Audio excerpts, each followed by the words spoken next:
السلام علیکم ورحمۃ اللہ وبرکاتہ۔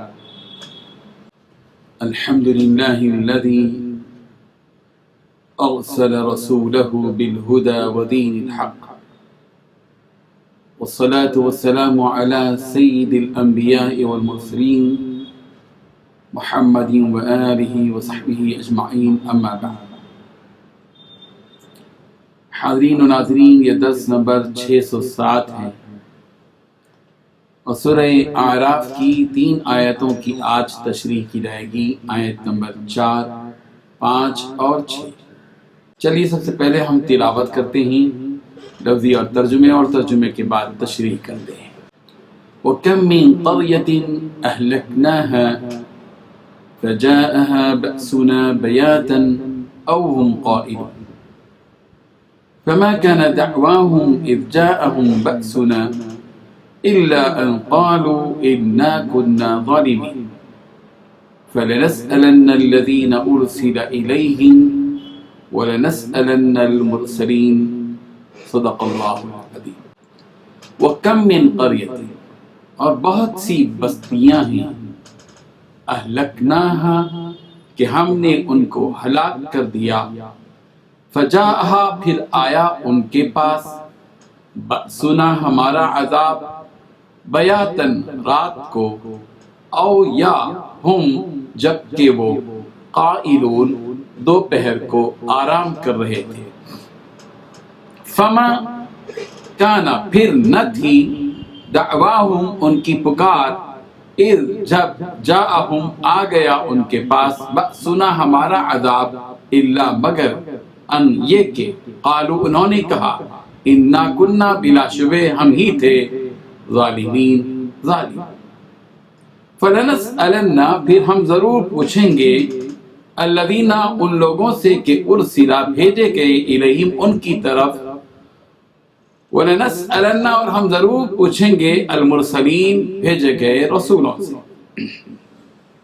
ترجمہ یوں ہے، اور کتنی ہی بستیاں ہیں کہ ہم نے تباہ کر ڈالی، جن پر ہمارا عذاب آتا تھا جبکہ وہ سوتے تھے، یا دن کو جب وہ دوپہر کو آرام کرتے تھے۔ تو جس وقت ان پر عذاب آتا تھا، ان کے منہ سے یہی نکلتا تھا کہ ہائے ہم اپنے اوپر ظلم کرتے رہے۔ تو جن لوگوں کی طرف پیغمبر بھیجے گئے، ہم ان سے بھی پرسش کریں گے اور پیغمبروں سے بھی پوچھیں گے۔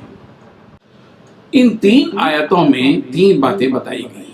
پہلی بات، کتنی ہی بستیاں ہیں جن کو ہم نے تباہ کر دیا، جن پر ہمارا عذاب اس وقت آیا جب وہ رات میں سو رہے تھے یا دوپہر میں قیلولہ کر رہے تھے۔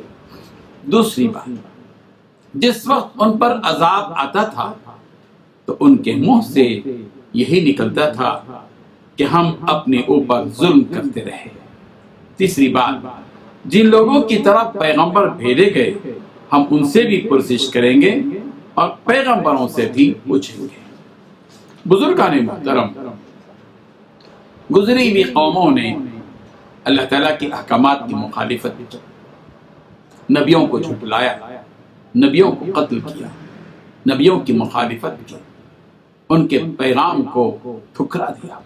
نتیجہ یہ ہوا کہ اللہ تبارک و تعالیٰ نے ان پر اپنا عذاب نازل کیا۔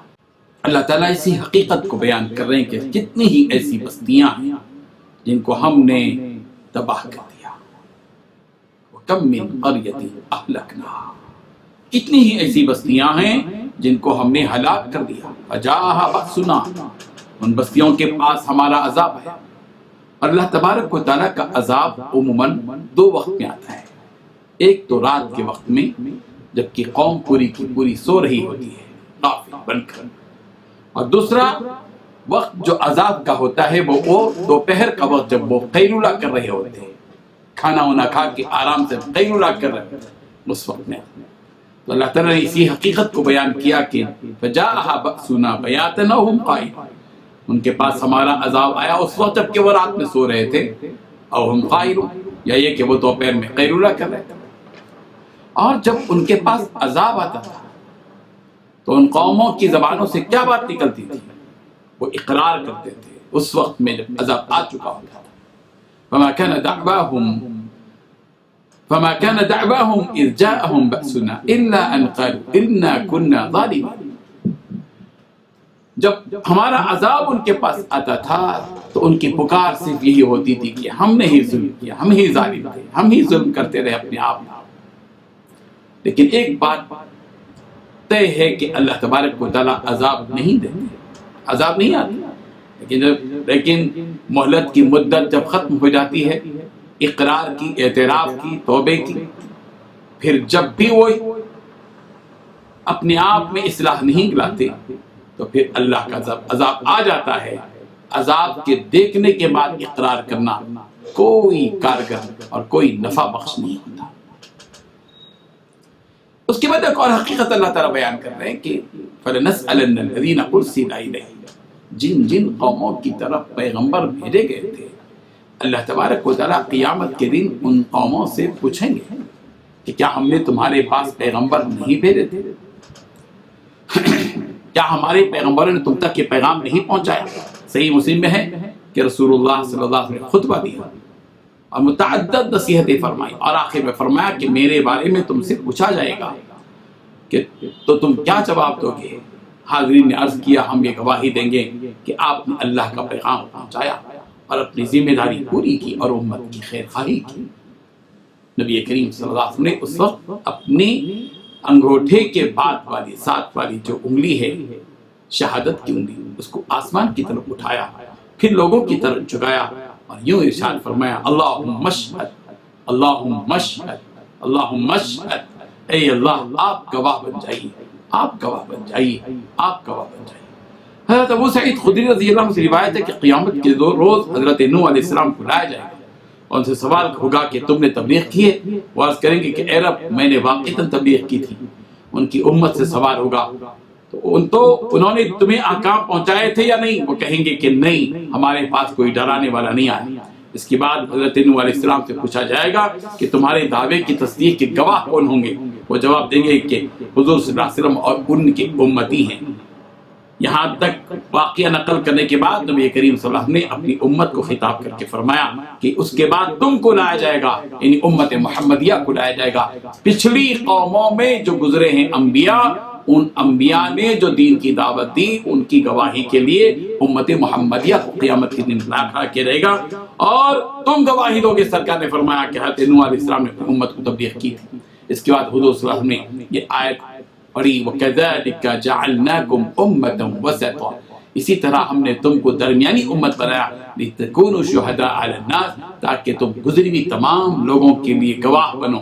وَيَكُونَ الرَّسُولُ عَلَيْكُمْ شَهِيدًا، اور رسول کو محمد عربی کو تمہارے اوپر گواہ بنایا. حضرت نوح علیہ السلام کے علاوہ دیگر انبیاء کی امتیں بھی انکار کریں گی اور کہیں گے کہ ہم کو تبلیغ نہیں کی گئی. ان کے نبیوں سے سوال ہوگا کہ تم نے تبلیغ کی تھی؟ وہ کہیں گے کہ ہاں ہم نے تبلیغ کی. پھر ان سے گواہ طلب کیے جائیں گے تو حضور صلی اللہ علیہ وسلم اور آپ کی امت ان کی گواہی دے گی. اللہ تبارک و تعالی ہمیں ان حقیقتوں کو سمجھنے کی توفیق عطا فرمائے. وآخر دعوانا الحمد للہ رب العالمین. لا الہ الا اللہ.